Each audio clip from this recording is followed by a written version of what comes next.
जी, नमस्कार सभी को। मैं एम्स दिल्ली से रवि कुमार गुप्ता आपका हार्दिक स्वागत करता हूँ आपके अपने स्केलेटन नर्सिंग के इस ऑनलाइन प्लेटफ़ॉर्म पे। आप सभी को गुड इवनिंग, सभी को नमस्कार।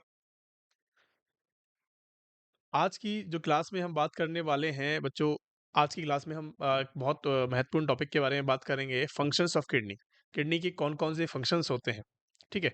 उससे उसको जानने से पहले मैं आपसे कुछ बातें करना चाहता हूँ। जैसे कि मैं आपसे बात करता हूँ कि अगर आपको जैसे डेली क्वेश्चंस करने की प्रैक्टिस है या फिर आपको प्रैक्टिस करनी है, तो आप हमारे व्हाट्सएप ग्रुप से जुड़ सकते हैं। आपको सिर्फ़ इस नंबर पे कॉल करना है या मैसेज करना है। आप इस ये नंबर पे कॉल करके या मैसेज करके वहाँ ग्रुप से आपको जुड़ सकते हैं। आप उस ग्रुप से जुड़ सकते हैं, जहाँ पे बा काफ़ी बच्चे हैं, जहाँ पे काफ़ी बच्चे स्टडी करते हैं रेगुलर। वहाँ पे क्वेश्चन आंसर्स का सेशन चलते रहते हैं, ताकि आप उनके रिपीटेड जो है वो आंसर्स कर सको, आपकी प्रैक्टिस अच्छी हो सके, आपको नई जानकारी जो है वो सीखने को मिल सके। आज की जो थॉट हमारा होने वाला आज आज का जो थॉट हमारा होने वाला है, वो देखो ध्यान से सुनें। राह संघर्ष की जो चलता है राह संघर्ष की जो चलता है वही संसार को बदलता है। राह संघर्ष की जो चलता है वही संसार को बदलता है। जिसने रातों से जंग जीती जिसने रातों से है जंग जीती, वह सूर्य सुबह सूर्य बनकर वही चमकता है। समझ में आया इस बात का मतलब कि जो बंदा या जो स्टूडेंट लगातार मेहनत करता है, लगातार संघर्ष करता है, रातों को पढ़ता है, रातें उसने अपनी पढ़ने में बिता दी, सोने में नहीं, उसने अपनी रातें जो पढ़ने में बिता दी, वही सूर्य बनकर चमकता है। इस बात का तात्पर्य बच्चों ये है कि आपको लगातार मेहनत करनी है, रुकना नहीं है। जब तक नहीं रुकना है, जब तक सक्सेस ना मिल जाए। जब वो वाला डायलॉग है ना नवाजुद्दीन सिद्दीकी का, क्या कहता है, जब तक तोड़ेंगे नहीं तब तक छोड़ेंगे नहीं। वही सीन आपको अपने जीवन में अपनाना है, कंटिन्यूअसली पढ़ाई करनी है और अपने एक तरीके से अपने एक सिनेरियो के साथ पढ़ाई करनी है। ठीक है? ज़्यादा से ज़्यादा क्वेश्चन आंसर्स लगाओ, ज़्यादा से ज़्यादा अपने हाई हील टॉपिक्स को कवर करो। जैसे कि मैं आपको बताता हूँ कि मैंने एक सेशन चालू किया है हाई हील टॉपिक्स का। आप मेरी प्लेलिस्ट के अंदर जाओगे तो वहाँ पे मैंने काफ़ी सारे टॉपिक्स हैं जो कि अभी हमने स्टार्ट किया है, जो नॉट सेट में इतनी बार वहाँ से क्वेश्चंस पूछे गए हैं कि पूछो मत। वहाँ से आपके सारे क्वेश्चंस जो हैं वो ईज़िली क्या हो जाएँगे, आपके क्रैक हो जाएँगे। ईज़िली आपको समझ में आ जाएँगे। मैंने इतना ईज़ी वे में आपको पढ़ाया है, इतनी शॉर्ट्स ड्यूरेशन के अंदर शॉर्ट कंटेंट मैंने आपको दिया है। उन चीज़ों को आपको पढ़ना है और जो बच्चे नई तैयारी कर रहे हैं, जो नए सिरे से तैयारी कर रहे हैं, मैं उनको एक ही बात कहूँगा, पहले आप अपने नोट्स प्रिपेयर करो। नोट्स प्रिपेयर करने के लिए आपको एक प्लेटफ़ॉर्म को चुनना पड़ेगा कि हाँ, मुझे तो स्केलेटन नर्सिंग के प्लेटफ़ॉर्म से पढ़ना है। फंडामेंटल आपकी कंप्लीट हो चुकी है स्केलेटन नर्सिंग के प्लेटफ़ॉर्म पे, ओबीजी आपकी कंप्लीट होने वाली है। ठीक है? तो आप उनको पहले सबसे पहले आप अपने नोट्स बनाओ, क्योंकि जब भी हम युद्ध लड़ने जाते हैं, तो उससे पहले हम अपने आप में प्रिपरेशन करते हैं। किस चीज़ की? हथियारों की प्रिपरेशन की जाती है कि हमें युद्ध में कौन-कौन से हथियार जो हैं, वो काम आएँगे। वैसे ही यहाँ पे सिंपल सा फंडा है, किसी भी एग्जाम को देने से पहले आपके पास नोट्स होने चाहिए। और जब आपके पास नोट्स होंगे, रिटन नोट्स होंगे, तो क्या होगा बच्चों कि आप जब एंड टाइम पे, जब हमारा टाइम आएगा युद्ध लड़ने का, एग्जाम देने का, तो आप उन नोट्स का यूज कर सको, उनका जो है रिवीजन कर सको। आगे बात समझ में? तो सबसे पहले जो नए बच्चे हैं वो आप अपने अपने नोट्स बनाओ, अच्छे से नोट्स बनाओ। और कोई भी ऑनलाइन कोर्स परचेज करने की जरूरत नहीं है आपको। हम सारा कंटेंट आपको फ्री देंगे। हम सारा कंटेंट आपको स्केलेटन नर्सिंग के प्लेटफ़ॉर्म पे फ्री दिया जाएगा, लेकिन आपके सपोर्ट के साथ। आपके सपोर्ट की बहुत ज़रूरत है हमें। अभी हम एक छोटे दर्जे पे हैं, छोटे लोग हैं, छोटे स्तर से हमने काम चालू किया है। ज़ीरो लेवल से हमने काम चालू किया है, तो उसी को आपको आगे बढ़ाना है। आपकी मदद से, आपकी सहायता से हम आगे बढ़ सकते हैं। आगे बस चलिए, आज की जो क्लास हमारी होने वाली है बच्चों, वो फंक्शंस ऑफ किडनी के ऊपर होने वाली है कि फंक्शंस ऑफ किडनी क्या कहते हैं। देखो, सबसे पहली बात, एक प्यारी सी हेडिंग डालेंगे कि फंक्शंस ऑफ किडनी।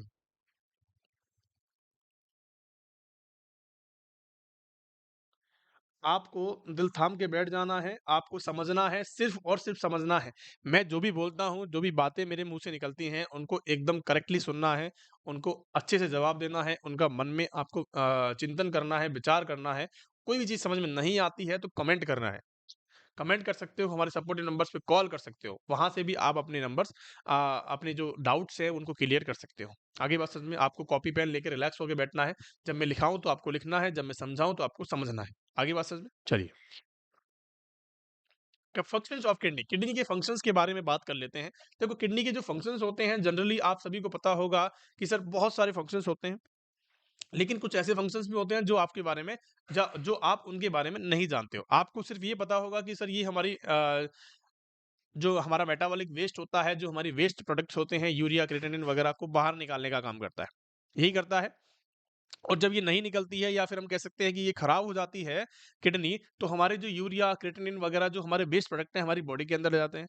और जब बॉडी के अंदर वो बढ़ते हैं तो हमें क्या करनी पड़ती है? डायलिसिस की ज़रूरत पड़ती है, किडनी ट्रांसप्लांट की ज़रूरत पड़ती है। पड़ती है, नहीं पड़ती है प्यारे बच्चों? बिल्कुल सर, बिल्कुल पड़ती है। सबसे पहली बात नॉर्मल फंक्शंस की हम बात करेंगे कि सर आपको इतना तो पता होगा कि सर यूरिन फॉर्मेशन का काम करता है। इतना तो ज़रूर पता होगा कि सर यूरिन फॉर्मेशन का काम करता है। और क्या करता है कि सर यूरिन फॉर्मेशन के साथ-साथ वो निकालने का काम भी करता है। तो उसको कहते हैं एक्सक्रीटरी फंक्शन। उसको कहते हैं एक्सक्रीटरी फंक्शन। पहला फंक्शन कौन सा है मेरे प्यारे बच्चों कि सर एक्सक्रीटरी फंक्शन होता है। नंबर दूसरी बात, हम सारे फंक्शंस को लिखेंगे फिर वन बाय वन उसके बारे में डिटेल में पढ़ेंगे। सबसे पहली बात तो एक्सक्रीटरी फंक्शन होता है कि सर यूरिन को फॉर्मेशन करता है और निकालने का काम करता है। चलिए, हीमो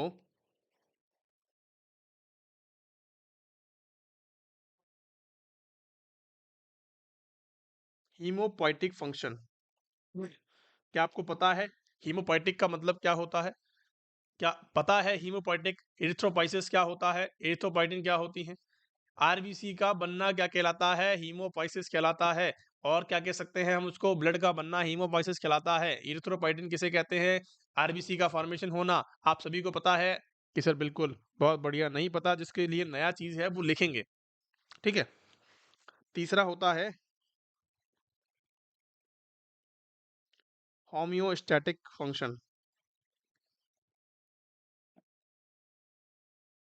होम्योस्टैटिक फंक्शन का मतलब क्या है मेरे प्यारे बच्चों? कि हमारे इंटरनल बॉडी को मेंटेन करने का काम करता है, हमारे होमियोस्टेसिस को मेंटेन करने का काम करता है, हमारे इंटरनल बॉडी के एनवायरनमेंट को मेंटेन करने का काम करता है। आई बात समझ में? हमारे बॉडी फ्लूइड्स को मेंटेन करने का काम करता है। चलिए, नंबर चौथी बात हम करेंगे सर एंडोक्राइन फंक्शन भी करता है। कि सर एंडोक्राइन का मतलब क्या है? कि सर एंडोक्राइन का मतलब है कि ये हार्मोन्स का रिलीज करता है। और जो हार्मोन्स हैं वो बहुत ज्यादा हमारी बॉडी के लिए क्या होते हैं? हेल्पफुल होते हैं। आपने सुना होगा रेनिन, रेनिन का नाम सुना होगा। रेनिन कहाँ से सीक्रेट होता है मेरे प्यारे बच्चों?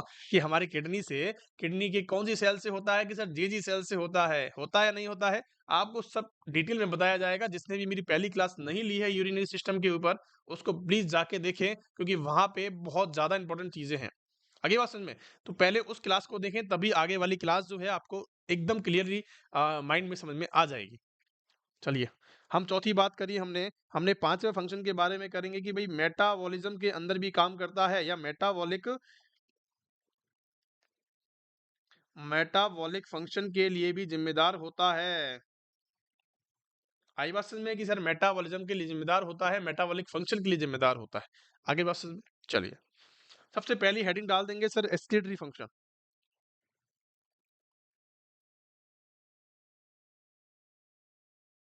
सबसे मेन यही होता है और सबसे लेंदी भी यही है। उसके बाद तो मैं आपको ऐसे चुटकियों में बता दूंगा उनको सारों को। ठीक है, आपको सिर्फ ये समझना है कि एस्केटरी फंक्शन क्या होता है। अब इसके अंदर एक चीज लिखनी है कि सर यूरिन फॉर्मेशन। क्या लिखना है?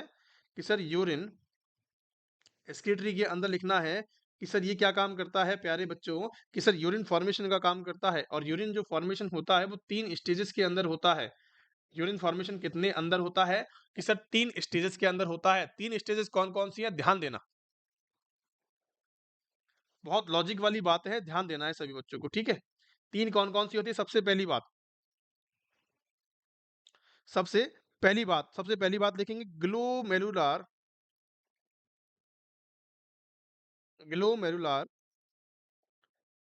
फिल्ट्रेशन। इस बात को मैं आपको डायग्राम के थ्रू समझाऊंगा, टेंशन लेने की जरूरत नहीं है। सबसे पहले आपको समझना है कि एक तो होता है ग्लोमेरुलार फिल्ट्रेशन, उसके बाद होता है ट्यूबुलार रीअब्जॉर्प्शन, एक होता है ट्यूबुलार रीअब्जॉर्प्शन। ठीक है, नंबर थर्ड की मैं आपसे बात करूं, उसका होता है ट्यूबुलार सीक्रेशन।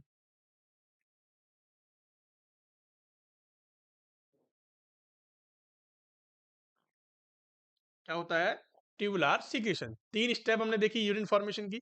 यूरिन फॉर्मेशन की कितनी स्टेज होती हैं मेरे प्यारे बच्चों? आपको बताना है कि सर 3 स्टेप होती हैं। कौन-कौन सी? कि सर एक तो होता है ग्लोमेरुलर फिल्ट्रेशन, एक होता है ट्यूबुलर रीअब्जॉर्प्शन, एक होता है ट्यूबुलर सीक्रेशन। देखो, ध्यान से समझना है। आपको सिर्फ़ और सिर्फ़ समझने का काम है, आपको कुछ नहीं करना है। देखो,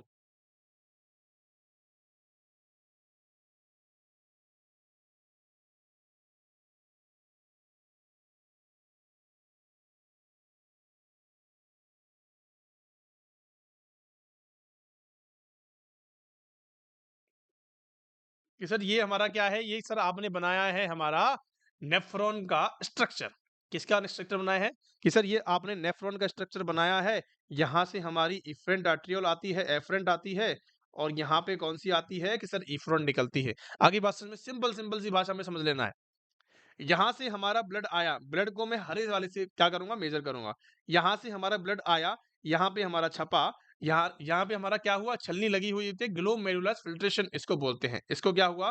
कि सर इसके अंदर मोटा-मोटा पोर्शन जो है वो बाहर आ गया। इसके अंदर छन के आ गया और जो प्रोटीन्स वगैरह हैं, ब्लड आरबीसीज़ वगैरह हैं, जो छनती नहीं है, उनके पार्टिकल्स मोटे होते हैं, तो वो हमारा आगे निकल जाते हैं और जो बचा-कुचा मटेरियल है, जो वेस्ट मटेरियल है, वो उसके अंदर आ जाता है। अब ऐसा तो नहीं है कि 100% इसके अंदर वेस्ट ही होगा।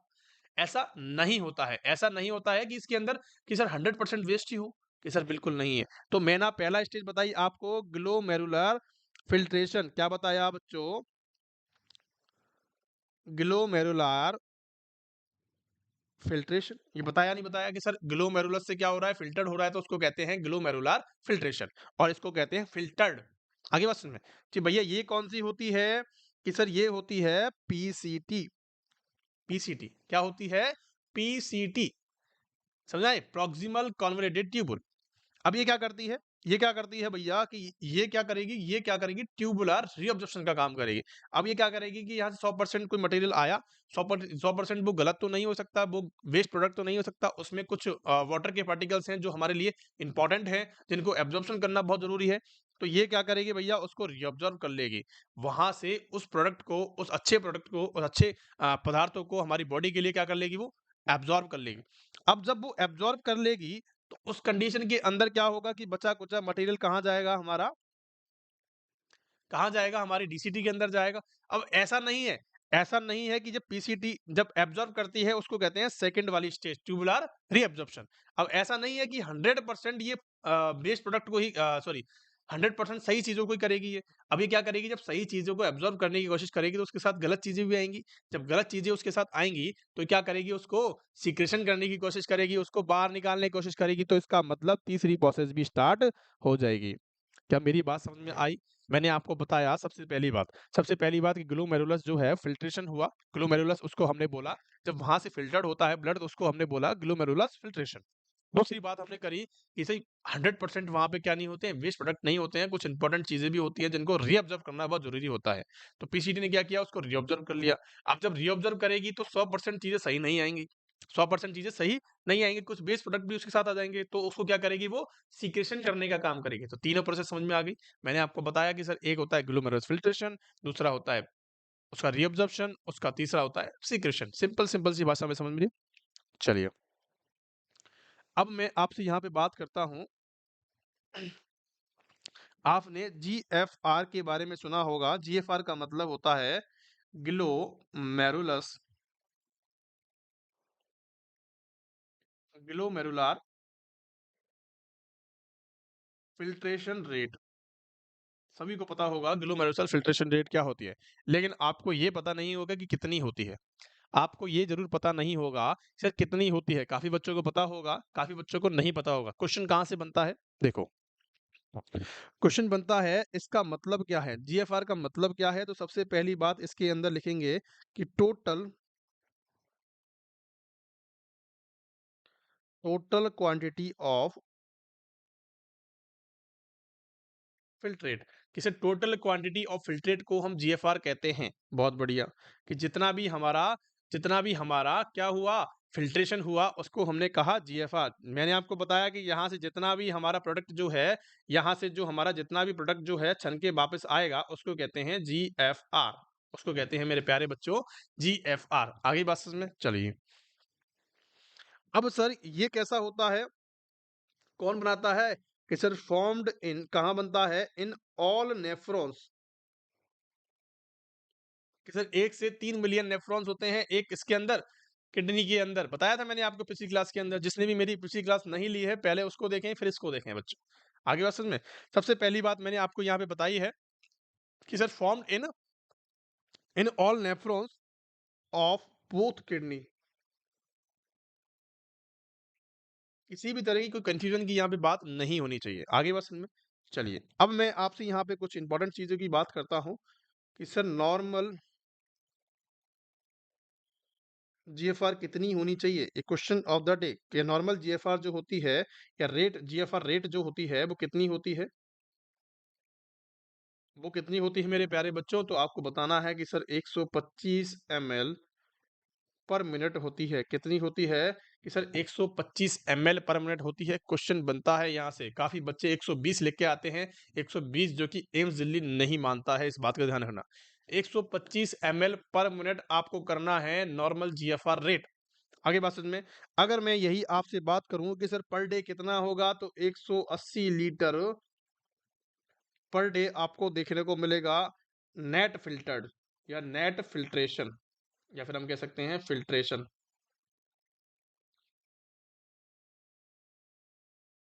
आपकी बात समझ में? कितना-कितना होता है मेरे प्यारे बच्चों, घबराना नहीं है। घबराना नहीं है, ये सिर्फ़ फ़िल्ट्रेशन होता है, इतना यूरिन नहीं बनता है।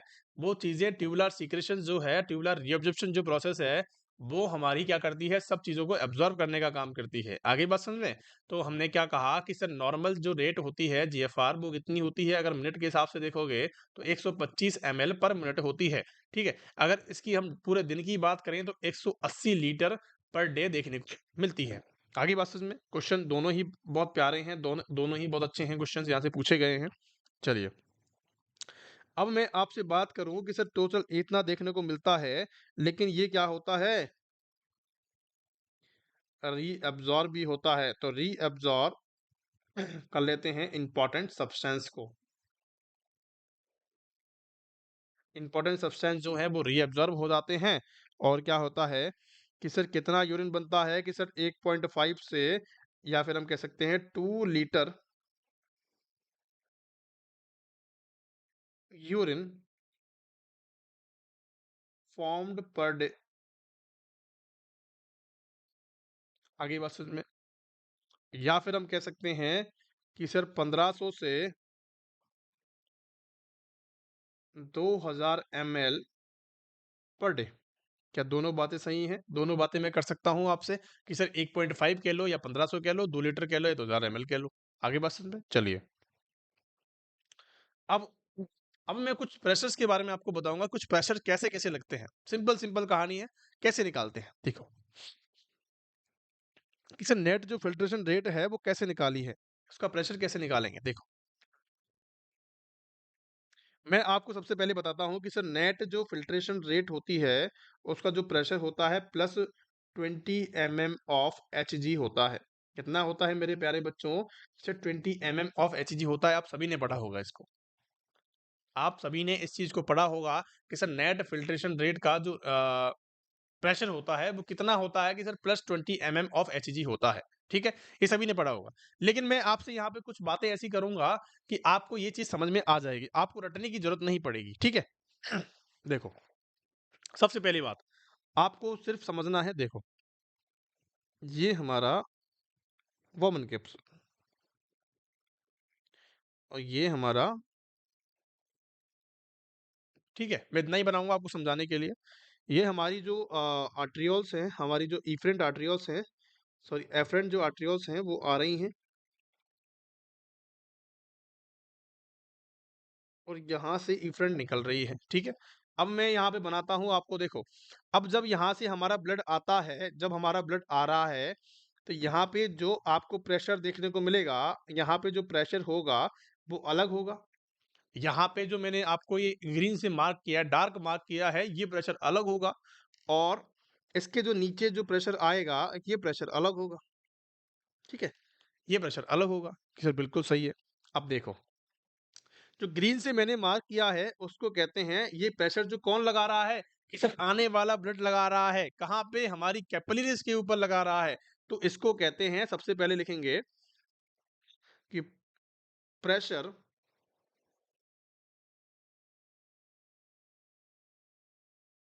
By blood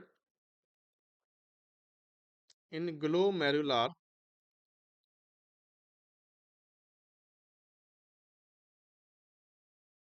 capillary. समझ में आ रही? इसकी बात में समझ में आई आपको? मैंने आपको क्या बताया कि सर इसके अंदर जो प्रेशर लग रहा है वो कौन लगा रहा है? कौन लगा रहा है? हमारा ब्लड लगा रहा है। जो ब्लड यहाँ से दिखाई दे रहा है आपको, ये जो ब्लड आ रहा है मेरे प्यारे बच्चों, ये जो ब्लड आ रहा है, ये प्रेशर लगा रहा है हमारी कैपिलरीज के ऊपर। उस प्रेशर को नाम दिया है मेरे प्यारे बच्चों, क्या नाम दिया है? ग्लोमेरुलर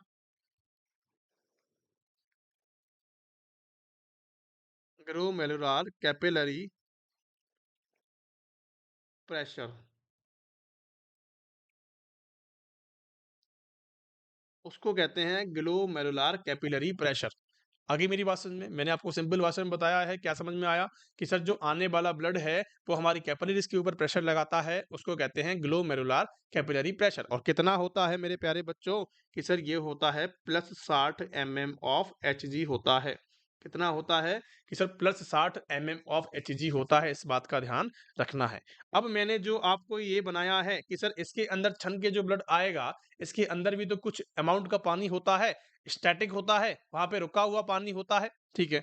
उसको कहते हैं हाइड्रोस्टैटिक प्रेशर।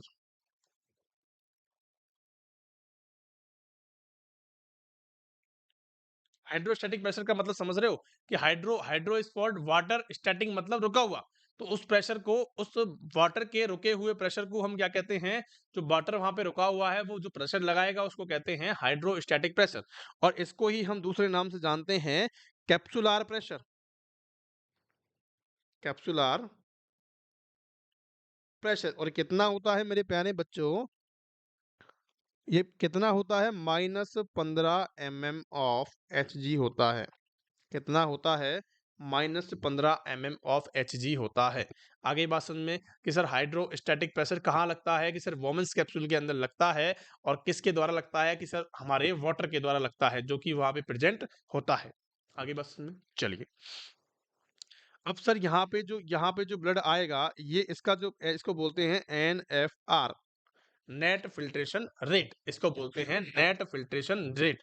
इसका जो प्रेशर है ये कितना होता है? अब हाँ, एक चीज और देखो, तीसरा प्रेशर कौन लगाता है? कि सर हमारे जो प्रोटीन्स होती हैं, हमारे जो आरबीसीज होती हैं, क्या आपको ब्लड में हमारे यूरिन में देखने को मिलती हैं? क्या फिजियोलॉजिकल चीज होती है क्या वो? कि सर आपने कभी भी आपके आरबीसीज देखने को मिली है क्या? आपको कभी आपने यूरिन के अंदर आरबीसीज देखने को मिली है? कोई क्रिटिकल कंडीशन होती है तभी देखने को मिलती है, कोई कंडीशन खराब होती है, कोई ट्रॉमा होता है, कोई इंजरी होती है, उस कंडीशन के अंदर आपको देखने को मिलती है। लेकिन नॉर्मल की बात करूं, हम इंसानों के अंदर आरबीसीज और प्रोटीन के जो मॉलिक्यूल्स होते हैं वो बड़े होते हैं। बड़े होने के कारण उस छलनी से छल नहीं पाते हैं। ग्लोमेरुलस जो छलनी है, वो जो छाल रही है, वहां पे जो ब्लड आता है, वहां से वो आरबीसीज और हमारे जो प्रोटीन के मॉलिक्यूल्स होते हैं, वो कण जो हैं उसके बड़े होते हैं, वो छन नहीं पाते हैं। उनके द्वारा भी एक प्रेशर लगाया जाता है। उनके द्वारा भी प्रेशर लगाया जाता है। उसको कहते हैं कैपिलरी ऑस्मोटिक प्रेशर। उसको कहते हैं कैपिलरी ऑस्मोटिक प्रेशर। ज्यादा लोड लेने की जरूरत नहीं है। समझ में नहीं आए तो बार एक बार देख लेना, इतना ज्यादा इंपॉर्टेंट नहीं है। आपको सिर्फ और सिर्फ क्या करना है? इस बात को ध्यान रखना है कि सर इनको इनका क्या क्या कितना कितना प्रेशर होता है। ठीक है, आपको क्या करना है कि sir and RBC and protein are not filtered. ठीक है, आरबीसी और प्रोटीन जो है वो फिल्टर्ड नहीं होती हैं। और वो हो जाती हैं तो उसको क्या कहते हैं? क्यों नहीं होती हैं? Because that have cells have macro macromolecular in size. क्योंकि इसकी जो सेल्स होती हैं वो मैक्रोमोलिकुलर होती हैं, बड़ी होती हैं साइज के अंदर। और ये कौन सा प्रेशर लगाती हैं? कि इनके द्वारा जो प्रेशर लगाया जाता है उसको कहते हैं कैपिलरी ऑस्मोटिक प्रेशर।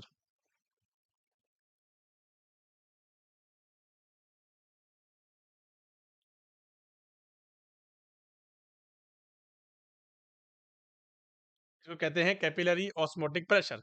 क्या मेरी बात आप तक पहुंच गई है, समझ में आ गई है? मैंने आपको क्या बताया कि सर उसको क्या कहते हैं, जो कैपिलरी मतलब कि आरबीसीज के द्वारा या फिर हम कह सकते हैं प्रोटीन मॉलिक्यूल के द्वारा जो प्रेशर लगाया जाता है तो उसको कहते हैं कैपिलरी ऑस्मोटिक प्रेशर। और कितना होता है मेरे प्यारे बच्चों कि सर इसको बोलते हैं -25 mm ऑफ एचजी। कितना होता है कि सर -25 ऑफ एचजी होता है। ध्यान से सुनेंगे, एक बार और समझ लेते हैं कि सर इसके द्वारा यहाँ से ब्लड आया और ब्लड के द्वारा जो लगाया जाने वाला जो हमारा कौन सा है कि सर प्रेशर होता है ग्लोमेरुलस कैपिलरी प्रेशर।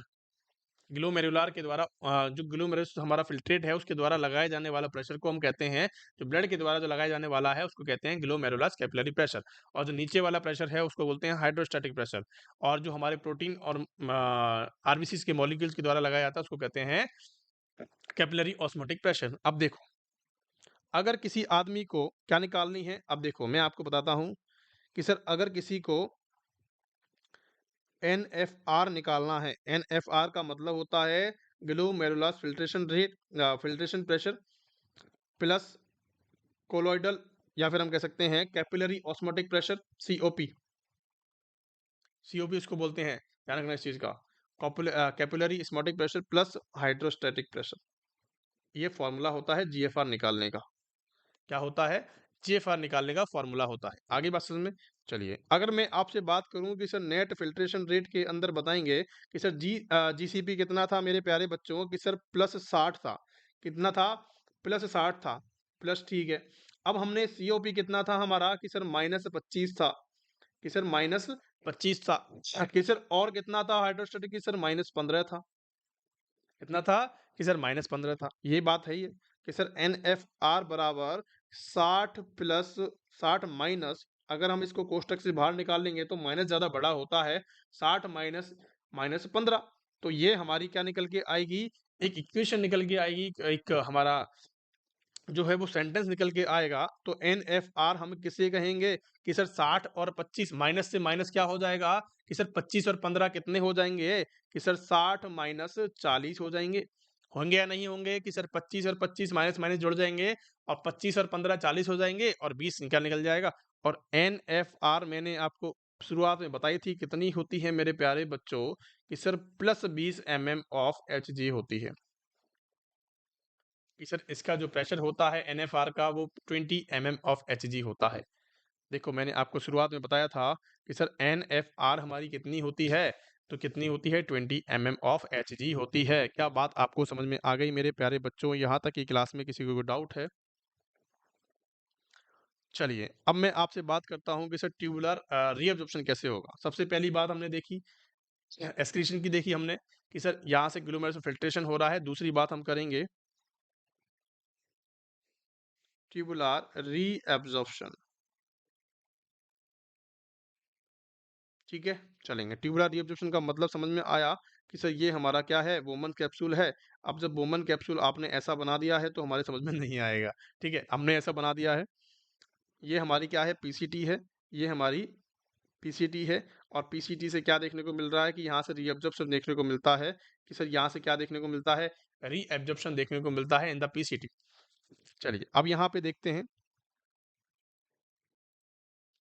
कि सर इसके अंदर क्या होता है, कि sir tubular process,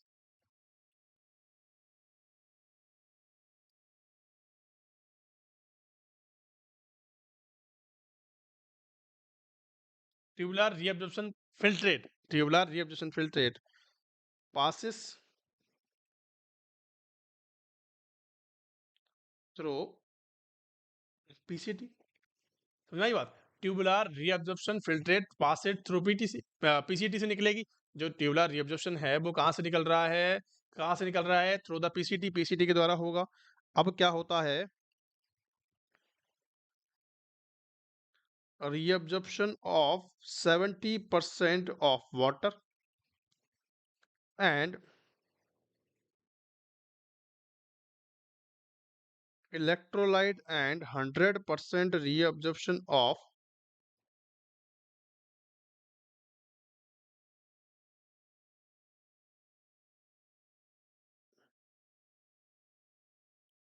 glucose and amino acid.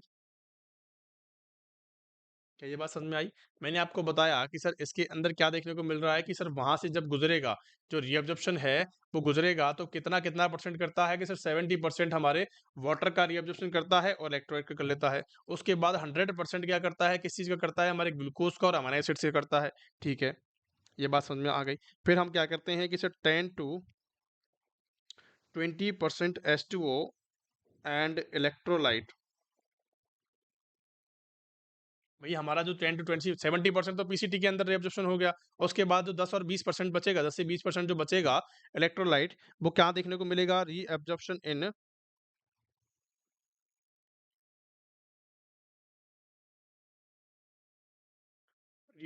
In DCT and collecting tubules. आई बात समझ में कि सर और जो बचा कुचा हमारा 10 से 20% जो हमारा वाटर था इलेक्ट्रोलाइट से, वो डीसीटी के अंदर और सीटी के अंदर क्या हो जाते हैं, कवर हो जाते हैं। आगे बात समझ में।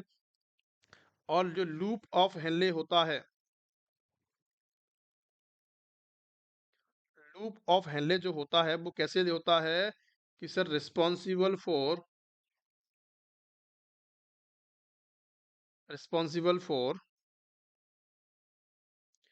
Concentration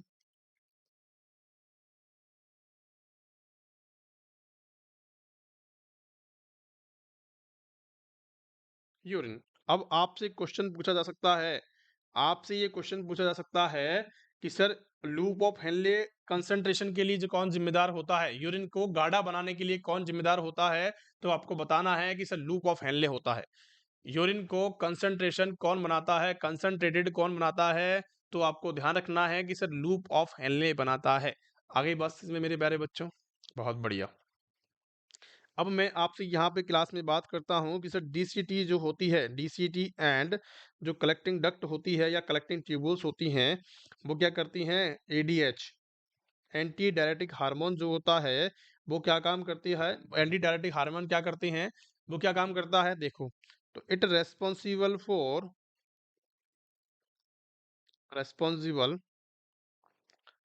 sodium and hide water reabsorption का काम करता है।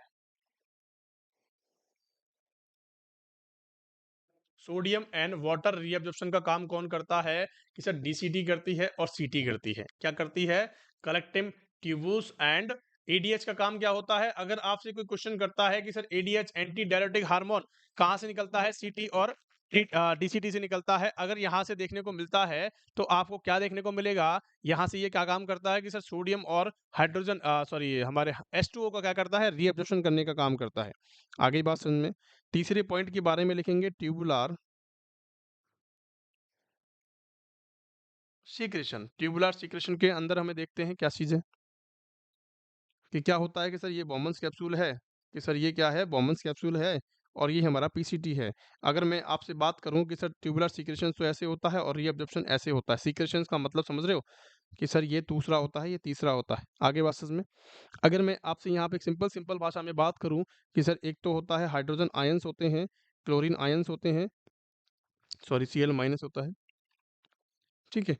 हम बात करें पोटेशियम आयंस होते हैं, HCO3 माइनस होता है एंड H2O की बात कर लेते हैं। तो ये सारे जो आयंस होते हैं ये क्या करते हैं कि secreted from blood into the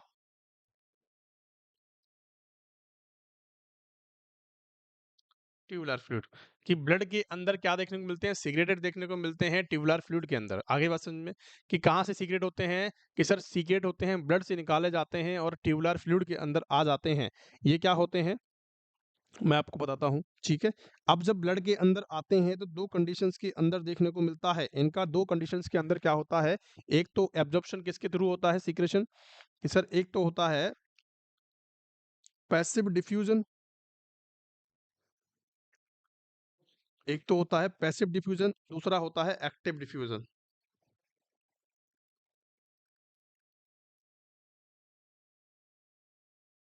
एक होता है पैसिव डिफ्यूजन, एक होता है active diffusion. The passive diffusion की मैं आपसे बात करूं तो क्या होता है कि सर फ्रॉम, कहां से होता है कि sir from peritubular capillary to interstitial fluid, interstitial fluid to या विद इन नेफ्रॉन। इसकी बात समझ में आई? मैंने आपको क्या बताया कि सर एक तो होता है पैसिव डिफ्यूजन। पैसिव डिफ्यूजन का मतलब जिसके अंदर किसी भी एनर्जी की कोई ज़रूरत नहीं होती है। किसी भी एनर्जी की कोई ज़रूरत नहीं होती है, सीधा-सीधा वो क्या करता है, हायर से लो की तरफ चला जाता है। आगे बात समझो तो from the peritubular capillaries to ISF. ISF का मतलब समझ रहे हो, इंटरस्टिशियल फ्लूइड। इंटरस्टिशियल की फ्लूइड की तरफ चला जाता है विद इन द नेफ्रॉन। आगे बात समझ में? बहुत बढ़िया। अब मैं आपसे यहाँ बात करूँ कि sir from DCT, from PCT, PCT से कहाँ जाएगा, पीसी टू ब्लड चला जाएगा। अब जैसे रीअब्जॉर्प्शन हो गया ना यहाँ से, रीअब्जॉर्प्शन का मतलब अब समझ में आए, तो सीक्रेशन जब होगा, सीक्रेशन के थ्रू हम क्या करेंगे कि सर इसका कैसे कैसे डिफ्यूजन की तरह, एक डिफ्यूजन की तरफ जाता है और एक जाता है एक्टिव डिफ्यूजन की तरफ। तो जब ब्लड की तरफ जाएगा तो बाय यूज ऑफ एनर्जी, इसमें एनर्जी की जरूरत होगी। इसमें किस चीज की जरूरत होगी मेरे प्यारे बच्चों, कि सर एनर्जी की जरूरत होगी। क्या मेरी बात यहाँ तक समझ में आ गई है? चलिए, मैं आपको यहाँ पे एक सिंपल सी छोटी सी बात और करूंगा कि सर सीक्रेटेड सब्सटेंस कौन से होते हैं, कि सर सीक्रेशन वाले सब्सटेंस कौन से होते हैं जो बाहर निकाले जाते हैं बॉडी से, वो कौन से सब्सटेंस होते हैं। सबसे पहली बात, एक तो होता है भैया कि सर हाइड्रोजन आयंस होते हैं। एक तो होते हैं हाइड्रोजन आयन होते हैं। हाइड्रोजन आयन हमारी बॉडी के लिए खतरनाक होते हैं। पोटेशियम आयन होते हैं, NH, अमोनिया होता है, NH4+ होता है, यूरिया होता है, यूरिक एसिड होता है, यूरिया होता है, यूरिक एसिड होता है। आगे बात समझ में? और एक होता है, और कौन कौन से होते हैं सर, क्रिएटिनिन होते हैं, क्रिएटिनिन होता है, ठीक है। और उसके बाद आता है जेंथीन आता है, जेंथीन होते हैं, हाइपोजेंथीन्स होते हैं,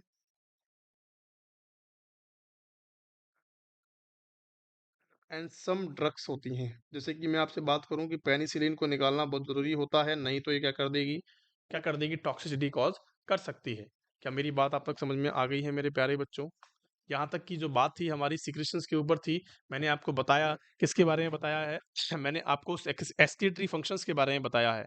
अगली जो क्लास में हम पढ़ेंगे वो सारे फंक्शंस के बारे में पढ़ेंगे। वो सारे फंक्शंस जो हैं वो छोटे-छोटे हैं।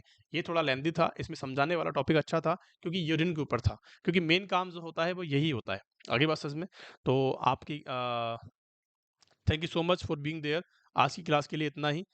क्लास पसंद आई हो तो please like, share and subscribe करेंगे। सभी बच्चे अपने दोस्तों के साथ शेयर करेंगे ताकि हमें और आपको दोनों को मोटिवेशन मिलता रहे। Thank you so much. पढ़ते रहें और बढ़ते रहें।